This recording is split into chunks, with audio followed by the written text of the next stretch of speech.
రెచ్చగొట్టే మాటలు స్థాయికి మరిచి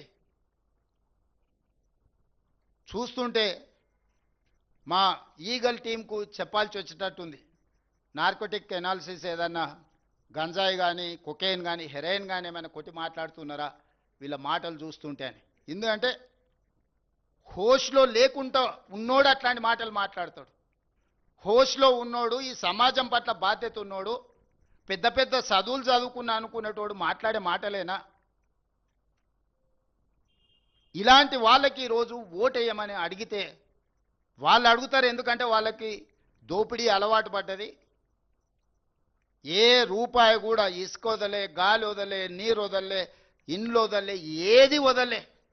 లాస్ట్కు భార్యాభర్తలు మాట్లాడుకునే టెలిఫోన్ సంభాషణలు కూడా వదలలే వాళ్ళ పైశాచిక ఆనందానికి. ఇదొక మానసిక రోగం, జబ్బు. ఇప్పుడు వీళ్ళు వచ్చి ప్రతిపక్షాలను, జడ్జులను, జర్నలిస్టులను, సినిమా తారల్ని, భార్యాభర్తల్ని ఎవరిని వదిలేలే వీళ్ళ పైశాచిక ఆనందంగాని. ఒక మానసిక రోగంతో, ఒక ఉన్మాదంతో టెలిఫోన్ ట్యాపింగ్ను అడ్డం పెట్టుకొని వ్యాపారస్తుల ఫోన్లు ట్యాపింగ్ చేసి వాళ్ళని బెదిరించి 100 కోట్ల రూపాయల ఎలక్టోరల్ బాండ్స్, 100 ఎకరాల భూములు రాయించుకున్నారని విచారణల విస్తుపోయే విషయాలు బయటకు వచ్చినాయి. అసలు ఈ చేసిన తప్పిదాలకు పోలీసు అధికారులు నేరగాళ్ళని పట్టుకొచ్చినప్పుడు సిగ్గయ్య ఆ నేరగాళ్ళు ముఖానికి నల్ల ముసుగేసుకొని వస్తారు, కండ్లకు మాత్రం ఇట్లా బొక్కలు పెట్టి.